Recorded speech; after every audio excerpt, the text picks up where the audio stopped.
আসসালামু আলাইকুম, শুভেচ্ছা সহ সবাইকে আমন্ত্রণ চ্যানেল আই সংবাদে। এখনকার সংবাদ আয়োজনে আপনাদের সাথে আছি আমি আনিকা জাহিন। বিস্তারিত সংবাদের শুরুতেই জানিয়ে দিচ্ছি ফ্রেশ আটা ময়দা সুজি সংবাদ শিরোনামগুলো। প্রিয়জনের সঙ্গে ঈদ উদযাপনে বাড়িমুখ মানুষের স্রোত। শাওয়াল মাসের চাঁদ দেখা না যাওয়ায় সৌদি আরব সহ মধ্যপ্রাচ্যে ঈদ উল ফিতর শুক্রবার। ইরানের গোয়েন্দামন্ত্রী ইসমাইল খাতিব নিহত বলে ইসরায়েলের দাবি। ইরানে ৫,০০০ পাউন্ড ওজনের শক্তিশালী ডিপ পেনিট্রেটর বোমা হামলা। পঞ্চগড়ে কর্মহীন ও দরিদ্র মানুষের মাঝে ট্রাই ফাউন্ডেশনের খাদ্য সামগ্রী বিতরণ। মানবিক উদ্যোগে বিশিষ্টজনদের প্রশংসা।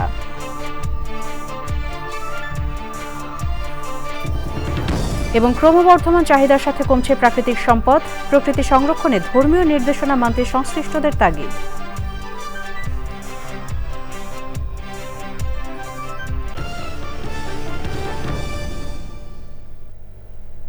সুধী দর্শক, সংবাদ শিরোনামগুলো জানাচ্ছিলাম। এখনকার সংবাদ আয়োজন একই সঙ্গে চ্যানেল আর ইউটিউব চ্যানেল এবং চ্যানেল আর ওটিটি প্ল্যাটফর্ম আইস্ক্রিনে লাইভ স্ট্রিম হচ্ছে।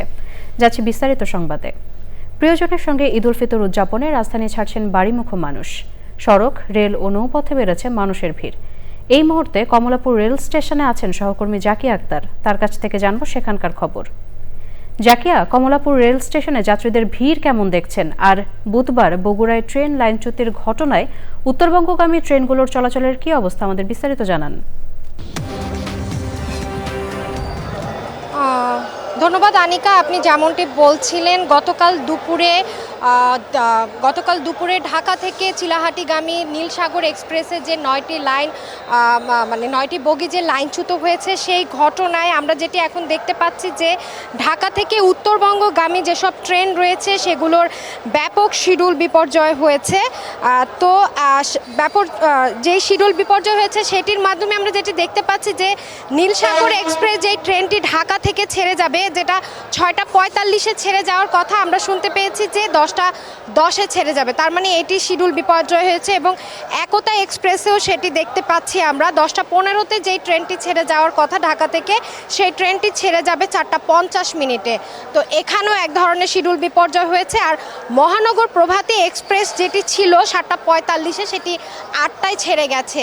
তো ঢাকা থেকে উত্তরবঙ্গগামী যে ট্রেনগুলো রয়েছে সেগুলোর ব্যাপক এক ধরনের শিডিউল বিপর্যয় হয়েছে। কারণ গতকাল যে দুর্ঘটনাটি ঘটে গেছে বগুড়ার সান্তাহারে, সেই দুর্ঘটনা ঘটার পরে এখন পর্যন্ত সেই লাইনটি এখন পর্যন্ত ঠিক হয়নি। তো লাইন ঠিক হওয়ার সঙ্গে সঙ্গে হয়তো বা শিডিউল বিপর্যয় খানিকটা কমে আসবে এবং উত্তরবঙ্গগামী যারা যাত্রী রয়েছেন তারা বেশ এখন কষ্টের মধ্যে রয়েছেন। কারণ শিডিউল এক ধরনের মহাবিপর্যয়ের মধ্যে তারা রয়েছেন। জানেন না আসলে কখন আসলে ট্রেন তাদের নির্দিষ্ট সময় অনুযায়ী ছেড়ে যাবেন কিনা। আর যেটি আমরা বলছি, যেই সম্ভাব্য সময়গুলো বলছি, আদৌ সেই সম্ভাব্য সময়ে ট্রেনগুলো ছেড়ে যেতে পারবে কিনা সেটিও কিন্তু রেল কর্তৃপক্ষ এখন পর্যন্ত বলতে পারছেন না। আনিকা, অনেক ধন্যবাদ জাকিয়া আপনাকে। বুধবার সন্ধ্যায় সৌদি আরবের শাওয়াল মাসের চাঁদ দেখা না যাওয়ায় শুক্রবার সৌদি আরব সহ মধ্যপ্রাচ্যে উদযাপন করা হবে পবিত্র ঈদ উল ফিতর। ঈদের সবচেয়ে বড় জামাত হবে মক্কার পবিত্র কাবা ঘরে। সৌদি আরব থেকে এমআই আলাউদ্দিনের রিপোর্ট। ঈদ উল ফিতরের তারিখ ঘোষণার সাথে সাথেই সৌদি আরব, আরব আমিরাত, বাহরাইন, ওমান, কুয়েত ও কাতার সহ সর্বত্র বইছে ঈদের আনন্দ। এর আগে বুধবার সৌদির আকাশে শাওয়াল মাসের চাঁদ না দেখা যাওয়ায় শুক্রবার ঈদ উল ফিতরের তারিখ ঘোষণা করেন দেশটির সুপ্রিম কোর্ট। গতকাল আমাদের সবারই মন খারাপ ছিল যে রমজান চলে যাচ্ছে, মনের মধ্যে একটা আফসোস থেকে যাচ্ছিল। যদি একটা রোজা হয় আলহামদুলিল্লাহ, সেটা আমরা পেয়ে গেছি। এবং সবচেয়ে বড় জিনিস, শুক্রবারে আপনার দুটো ঈদ পালিত হচ্ছে, একটা জুমার নামাজ আর একটা আমাদের ঈদ উল ফিতর। আল্লাহু আকবার। সৌদি আরবে ঈদ উল ফিতরের সর্ববৃহৎ জামাত অনুষ্ঠিত হবে মক্কার পবিত্র কাবাঘর ও মদিনা মসজিদে নববীতে। স্থানীয়দের পাশাপাশি ঈদের আনন্দ ভাগাভাগি করে নিতে প্রস্তুতি নিচ্ছেন প্রবাসীরা। আমাদের একটাই দিনই প্রবাসীদের, আমরা এই ঈদটাকে আমরা অনেক উৎসবপূর্ণভাবে আমরা এটা পালন করি এবং আমরা জাঁকজমকপূর্ণ, আমরা সবাই একসাথে মিলিত হই এবং আমরা প্রবাসীরা অনেকটা একঘেয়েমি জীবন পালন করি। এই সুযোগে এখন আমরা আমাদের এই ঈদের আনন্দটা আমাদের বেশ আনন্দ। ঈদের নামাজে অংশ নিতে 16টি দেশের সরকার ও রাষ্ট্রপ্রধান এবং বাংলাদেশ সহ বিশ্বের বিভিন্ন দেশ থেকে আগত ধর্মপ্রাণ মুসলমানরা মক্কা মদিনায় অবস্থান করছেন।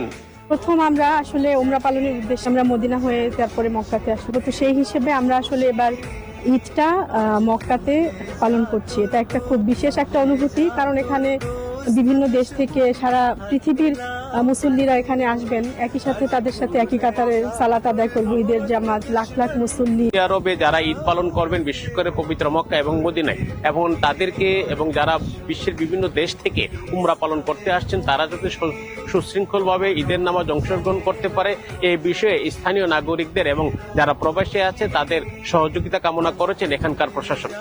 এই ছিল পবিত্র ঈদ উল ফিতর নিয়ে আমার কাছে সর্বশেষ তথ্য।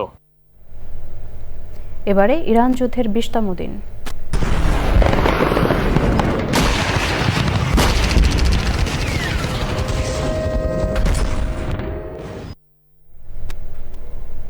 ইরানের গোয়েন্দা মন্ত্রী ইসমাইল খাতিব নিহত হয়েছে বলে দাবি করেছে ইসরায়েল। এর আগে ইরানের জাতীয় নিরাপত্তা প্রধান আলী লারিজানিকে ক্ষেপণাস্ত্র হামলায় হত্যা করে ইসরায়েল। ইরানের আধা সামরিক বাহিনী বাসিজের প্রধান গোলাম রেজা সোলাইমানিকেও হত্যা করা হয়েছে। লারিজানি হত্যার প্রতিশোধ নিতে তেল আবিবে ক্লাস্টার ওয়ারহেডযুক্ত গুচ্ছ বোমা হামলা চালিয়েছে তেহরান। ইরানে 5,000 পাউন্ড ওজনের শক্তিশালী ডিপ পেনিট্রেটর বা বাংকার বাস্টার বোমা হামলা চালিয়েছে যুক্তরাষ্ট্র। আলী লারিজানির খুনিদের চরম মূল্য দিতে হবে বলে হুঁশিয়ারি দিয়েছেন ইরানের নতুন সর্বোচ্চ নেতা মুস্তফা খামেনি। তিনি বলেন, প্রতিটি রক্তের মূল্য রয়েছে যা এই শহীদদের খুনিদের অচিরেই পরিশোধ করতে হবে। এবারে অন্যান্য সংবাদ। জাতীয় চলচ্চিত্র পুরস্কারপ্রাপ্ত বিশিষ্ট অভিনয়শিল্পী ও রেডিও ভূমি 92.8 FM এর স্টেশন চিফ শামস সুমনের স্ত্রী জিনাত শামস, 2 ছেলে জুবায়ের শামস ও জুনায়েদ শামস এবং মেয়ে জাইনা শামস বুধবার রাতে লন্ডন থেকে দেশে ফিরেছেন। রাতেই তারা শামস সুমনের মরদেহ সহ রাজশাহীর উদ্দেশ্যে রওনা হন। আজ দুপুরে রাজশাহীতে দ্বিতীয় জানাজা শেষে পারিবারিক কবরস্থানে তাকে দাফন করা হবে। গত মঙ্গলবার সন্ধ্যা 6:43 রাজধানীর ল্যাবিড হাসপাতালে হৃদরোগে আক্রান্ত হয়ে শেষ নিঃশ্বাস ত্যাগ করেন তিনি। চ্যানেল আই কার্যালয়ে বুধবার সকাল 11টায় তার প্রথম জানাজা অনুষ্ঠিত হয়।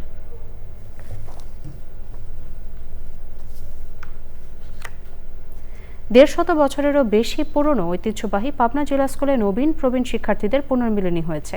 পাবনা জেলা স্কুল অ্যালামনাই অ্যাসোসিয়েশনের উদ্যোগে পুনর্মিলনীতে 1957 থেকে 2025 সালের এসএসসি ব্যাচের শিক্ষার্থীরা অংশ নেন। প্রাক্তন শিক্ষার্থীদের পদচারণায় মুখরিত হয়ে ওঠে জেলা স্কুল প্রাঙ্গণ, পরিণত হয় মিলন মেলায়। পাবনা থেকে আক্তারুজ্জামান আক্তারের রিপোর্ট।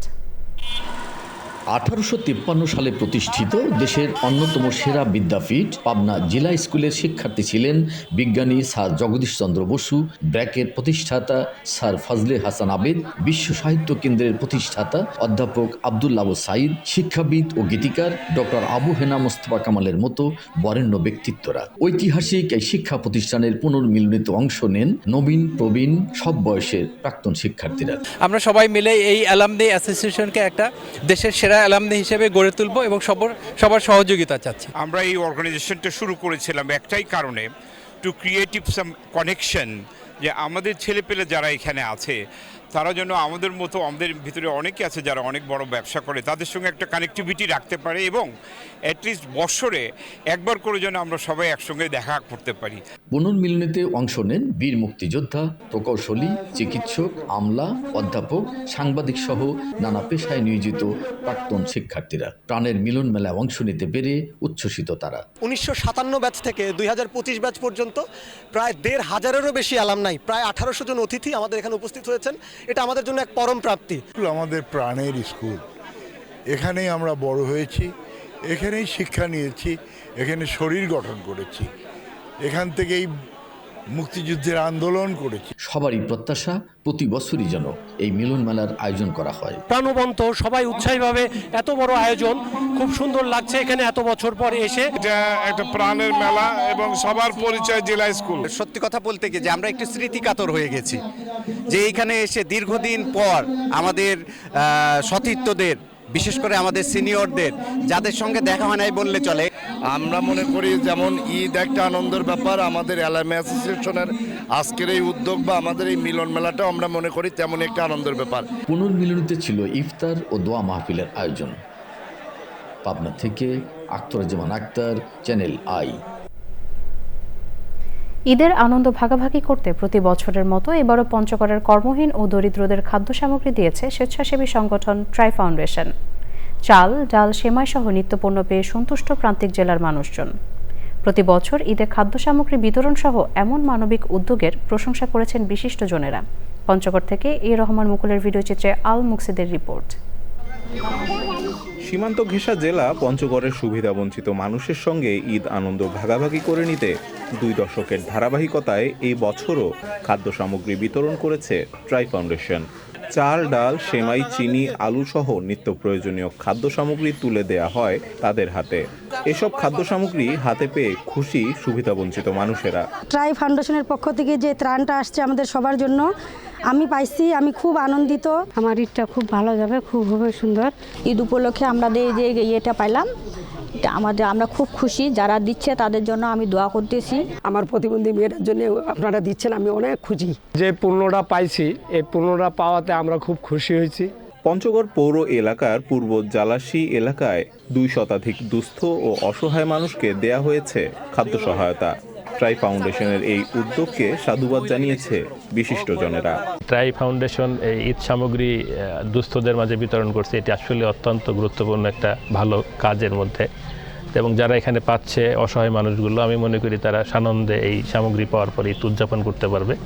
তো এ ধরনের প্রচেষ্টা অব্যাহত থাকুক, সেটা প্রত্যাশা করি। সুবিধাবঞ্চিত একটি জনপদে ট্রাই ফাউন্ডেশনের উদ্যোগ ঈদের খুশি ভাগাভাগি যে কথাটা, এটার মধ্যেই ট্রাই ফাউন্ডেশনের যেই মানুষের জন্য কাজ করার যে উদ্যোগটা, সেটা প্রতিফলিত হয়। আমরা চাই ট্রাই ফাউন্ডেশন পঞ্চগড়ের মতো জেলায় ওনাদের কার্যক্রম আরও বিস্তৃতি করবে। সরকারের পাশাপাশি ট্রাই ফাউন্ডেশনের মতো অন্য স্বেচ্ছাসেবী সংগঠন ও সামর্থ্যবান মানুষ এগিয়ে আসলে দরিদ্র ও কর্মহীন মানুষের কষ্ট অনেকাংশেই লাঘব হবে বলে মনে করেন বিশিষ্টজনেরা। আল মুকসিদ, চ্যানেল আই। প্রকৃতি পরিবেশের নানা উপাদান ব্যবহার করে বসতি গড়েছে মানবজাতি, নিশ্চিত করেছে খাদ্য, জীবন, জীবিকা। তবে ক্রমবর্ধমান চাহিদার সাথে সাথে কমছে প্রাকৃতিক সম্পদ, বিলুপ্তির পথে বিভিন্ন প্রজাতির উদ্ভিদ ও প্রাণী। হুমকিতে থাকা ধরিত্রী বাঁচাতে প্রকৃতি সংরক্ষণে ধর্মীয় নির্দেশনা মানার তাগিদ সংশ্লিষ্টদের। আফরোজা হাসির ডেস্ক রিপোর্ট।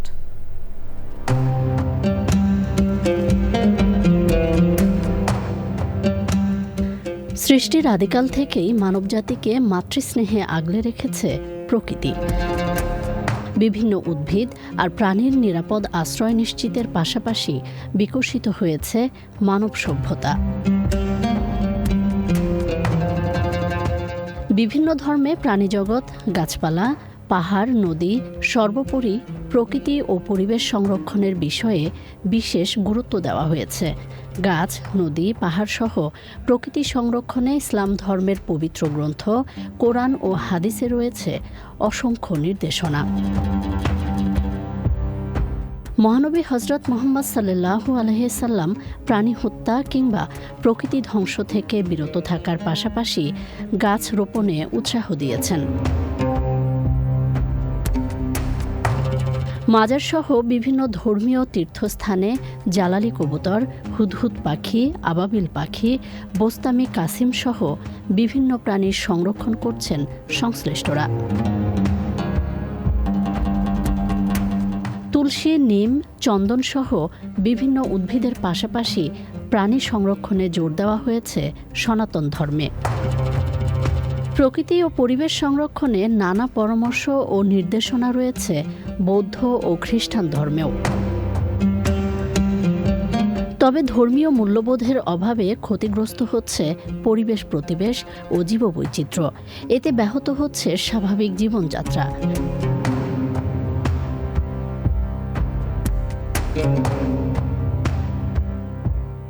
দৈনন্দিন জীবনে ধর্মীয় মূল্যবোধের চর্চা ও এর সঠিক প্রয়োগের মাধ্যমেই রক্ষা পাবে প্রকৃতি ও পরিবেশ, নিশ্চিত হবে সবুজ পৃথিবী। আফরোজা হাসি, চ্যানেল আই। প্রকৃতি সংরক্ষণে ধর্মীয় অনুশাসন নিয়ে বিশেষ আয়োজন দেবেন আজ রাত 10টা 15 মিনিটে প্রকৃতি ও জীবন অনুষ্ঠানে। আমেরিকা নিউ ইয়র্ক সহ বিভিন্ন শহরে বসবাসরত বেশিরভাগ বাঙালিরাই এখন নিজ নিজ আঙিনায় নিয়মিত কৃষির চর্চা করেন, যার মাধ্যমে দূর দেশে থেকেও তারা দেশের মাটি, ফল, ফসল আর সংস্কৃতির সঙ্গে গড়ে তোলেন এক অদৃশ্য বন্ধন। এমনই এক প্রবাসী বাঙালির আঙিনা কৃষি নিয়ে বিস্তারিত জানাচ্ছেন শাইখ সিরাজ। আমেরিকার নিউ ইয়র্কে প্রায় 2 দশকেরও বেশি সময় ধরে বসবাস করছেন দুলাল বেহুদু আর আসিয়া আক্তার দম্পতি। বাড়ির ফাঁকা জায়গায় তারা গড়েছেন বিচিত্র সবজি, ফুল আর শৌখিন উদ্ভিদে সাজানো আঙিনা কৃষি, যা তাদের প্রবাস জীবনেও এনে দিয়েছে স্বদেশের স্বাদ। প্রথমবার যে গার্ডেন করি মূলত আমি চায়না থেকে চারা আনাইছি, যেটা আগের দিনে মানে বিগিনিং এত ইজি ছিল না গাছগুলি আনা আর কি, চায়না থেকে আনা হয়েছে। কিন্তু এখন তো অ্যাভেলেবল পাওয়া যায়, বিশেষ করে জ্যাকসন হাইড, আমরা নিউ ইয়র্কে থাকি, সব ধরনের চারা। এই মরিচটা খুবই স্পাইসি, যারা ঝাল পছন্দ করেন তাদের জন্য।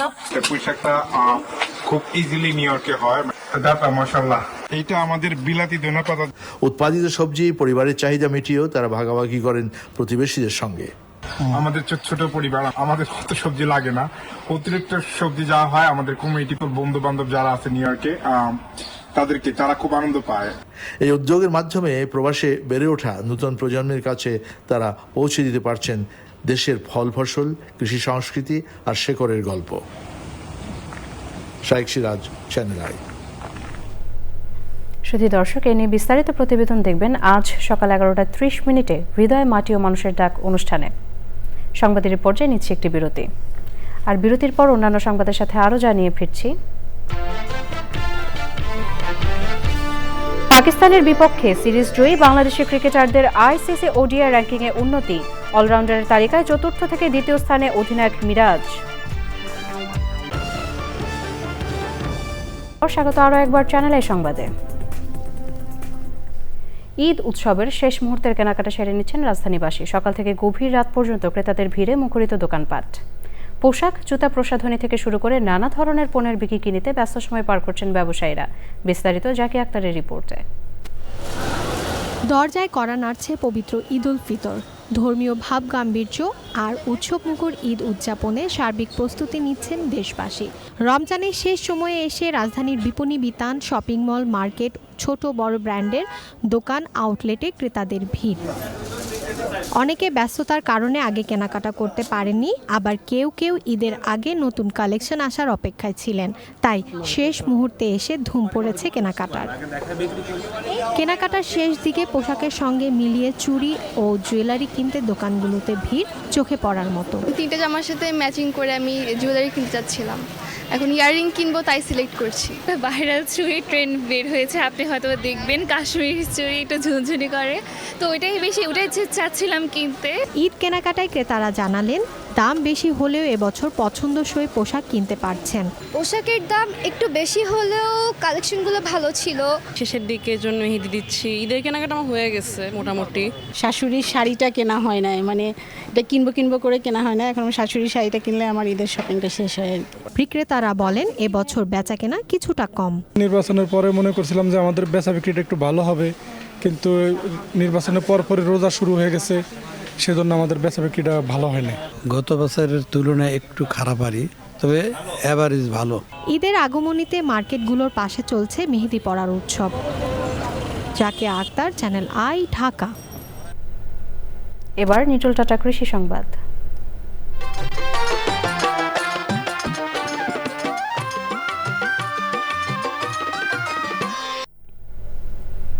কুষ্টিয়া দৌলতপুরে এক কৃষক আধুনিক প্রযুক্তি উদ্ভাবনী চাষ পদ্ধতি কোকোপিটে চারা তৈরি করছেন।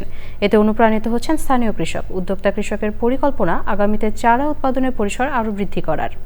কুষ্টিয়া প্রতিনিধি আনিসুজ্জামান ডাবলুর তথ্য ভিডিওচিত্রে রিপোর্ট করছেন জহির মুন্না। দেশে আধুনিক ও বাণিজ্যিক কৃষিতে নতুন সম্ভাবনা তৈরি করেছে কোকোপিটে চারা উৎপাদন। এবার কুষ্টিয়ার দৌলতপুরের খলিশাকুন্ডি গ্রামের আশারত আলী নামের এক কৃষক প্লাস্টিক ট্রে ও কোকোপিট ব্যবহার করে সবজির চারা উৎপাদনে সফলতা এনেছেন। চলতি মৌসুমে তিনি প্রায় 9 লাখ সবজির চারা উৎপাদন করেছেন। এটা জমিতে খুবই ভালো হয়, চারা মরে না, তারপরে আপনার তাড়াতাড়ি হয়, কমসে কম 15 দিন আগাম হয়ে যায়। 20 লাখ চারাই আপনার প্রায় 40 লাখ টাকা এ জায়গায় থেকে বাচ্চা কেনা হয়। এই চারা বেশি মজবুত ও রোগমুক্ত হয় সব মৌসুমে কৃষকের কাছে গ্রহণযোগ্য হয়ে উঠছে। চারাটা ফসলে করার সময় জমিতে লাগাইলে আমাদের একটা গ্যারান্টি থাকে যে ফসলটা মার যাবে না। জমিতে দেওয়ার সাথে সাথে দেখা যাচ্ছে আপনার চারাটা নষ্ট হয় না, এই কারণে দেখা যাচ্ছে আমরা চারাটা এখান থেকেই সংগ্রহ করি। এখানে শীত গরম গ্রীষ্ম বর্ষা সব সময়ই পাওয়া যায়, এই হিসাবে আমরা নিতে আসছি খুব উন্নত মানের চারা। আগামীতে আরও বড় পরিসরে চারা তৈরির পরিকল্পনা করছেন এই উদ্যোক্তা কৃষক। বড় করে একটা জায়গা করেছি, একটা বাগান ছিল, বাগানটা কাটছি, ওই জায়গায় বড় করে করবো, এরকম পরিকল্পনা আমার। স্থানীয় কৃষি বিভাগ বলছে অন্যরাও এই পদ্ধতি অনুসরণে এগিয়ে আসুক। নিয়ন্ত্রিত পরিবেশে এবং বিশেষ করে মানসম্মত সবজি চারা কৃষকদেরকে উৎপাদন করে যোগান দিচ্ছেন। উদ্যোগটি সম্প্রসারিত হলে এলাকার সবজি উৎপাদন আরও বৃদ্ধি পাবে এমন প্রত্যাশা সংশ্লিষ্টদের। Zahir Munna, channel I.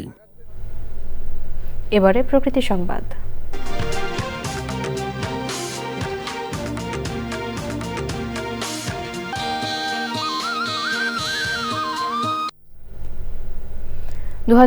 সালে আগস্টে প্রবল বর্ষণ ও উজানের ঢলে নোয়াখালীর কোম্পানিগঞ্জের ছোট ফেনী নদীতে নির্মিত মুছাপুর রেগুলেটর ভেঙে যাওয়ায় তীব্র ভাঙন দেখা দেয় দুই পাড়ের বিস্তৃত জনপদ জুড়ে। ভাঙনে বাস্তুহারা হওয়ার পাশাপাশি জমি ও পুকুরের লবণাক্ততায় চরম দুর্ভোগে কোম্পানিগঞ্জ, কবিরহাট ও ফেনীর সোনাগাজী, দাগনভূঞা এলাকার লাখো মানুষ। সংকট সমাধানে দ্রুত স্থায়ী স্লুইস গেট নির্মাণের দাবি স্থানীয়দের। আলাউদ্দিন শিবলুর তথ্য, ভিডিওচিত্রে মোশাহেদ রনির রিপোর্ট। উপকূলীয় জনপদের লবণাক্ততা নিয়ন্ত্রণ, সেচ ব্যবস্থাপনা, বন্যা নিয়ন্ত্রণ সহ পর্যটন বিকাশে ফেনী ও নোয়াখালী সীমান্তবর্তী উপকূলীয় জনপদের ছোট ফেনী নদীতে নির্মাণ করা হয় মুছাপুর স্লুইস গেট, স্থানীয়ভাবে যা মুছাপুর রেগুলেটর নামে পরিচিত। তবে 2024-এর বন্যার তোড়ে রেগুলেটরটি ভেঙে যাওয়ায় অরক্ষিত জনপদে ভাঙন যেমন বেড়েছে, তেমনি বেড়েছে লবণাক্ততার প্রকোপ। হুমকিতে স্থানীয় কৃষি ও মৎস্য উৎপাদন। এটা তীব্র আকারে বাড়তেছে এবং কি এখান থেকে দাগনভূঞা পর্যন্ত অনেক ফসলি জমি এবং বাড়িঘর হারাইবে। নদীর নুনা পানি এবং কি বাঙ্গন রক্ষা হইতেছে না। আমাদের বাড়িঘর আদৌ যেটি আছে এদিকে পানি গড়বে বা নদী গড়বে, বিলীন হয়ে যাবে। টেকসই একটা রেগুলেটর নির্মাণ করা হয় যেন দীর্ঘদিন যাবত আমরা এটার সুফল ভোগ করতে পারি। মানুষের আকাঙ্ক্ষা এটাই, আমাদের চাহিদা, আমরা এটাই আশা করি। এমন বাস্তবতায় প্রস্তাবিত মুছাপুর রেগুলেটর প্রকল্প এলাকা পরিদর্শন করেন পানি সম্পদ মন্ত্রী এবং পরিবেশ, বন ও জলবায়ু পরিবর্তন মন্ত্রী। এ সময় শক্তিশালী রেগুলেটর নির্মাণের উদ্যোগের কথাও জানান তারা। এটা এক পর্যায়ে যখন ভেঙে যায় তখন আমাদের পুরা এই বৃহত্তর নোয়াখালী আমরা এই বর্ষা, বন্যা, ঢলের পানির আক্রমণের শিকার হই। মেঘনা নদীতে শেষ পর্যন্ত বঙ্গোপসাগরের দিকে যখন যাবে তখন আমরা বিপদের সম্মুখীন হতে পারি। মুছাপুরে ক্লোজার এবং রেগুলেটর দুটার কাজেই শুরু হবে ইনশাল্লাহ। আমাদের এই 2-3টে ইউনিয়ন নোয়াখালী জেলার এবং 3-4টে ইউনিয়ন ফেনী জেলার বেশ উপকৃত হবে। এর আগে 2005 সালে 23 ভেন্টের রেগুলেটর প্রকল্পের উদ্যোগ ও আনুষ্ঠানিক ভিত্তিপ্রস্তর স্থাপন করেন সাবেক প্রধানমন্ত্রী বেগম খালেদা জিয়া। মোশাহিদ রনি, প্রকৃতি ও জীবন ডেস্ক, চ্যানেল আই। সবশেষে ফ্রেশ আটা, ময়দা, সুজি সংবাদ শিরোনামগুলো জানিয়ে দিচ্ছি আরও একবার। প্রিয়জনের সঙ্গে ঈদ উদযাপনে বাড়িমুখ মানুষের স্রোত। শাওয়াল মাসের চাঁদ দেখা না যাওয়ায় সৌদি আরব সহ মধ্যপ্রাচ্যে ঈদ উল ফিতর শুক্রবার। ইরানের গোয়েন্দামন্ত্রী ইসমাইল খাতিব নিহত বলে ইসরায়েলের দাবি। ইরানে 5000 পাউন্ড ওজনের শক্তিশালী ডিপ পেনিট্রেটর বোমা হামলা।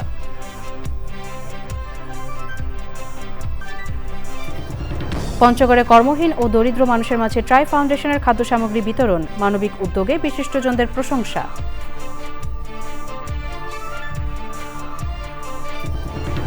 এবং ক্রমবর্ধমান চাহিদার সাথে কমছে প্রাকৃতিক সম্পদ। প্রকৃতি সংরক্ষণে ধর্মীয় নির্দেশনা মানতে সংশ্লিষ্টদের তাগিদ।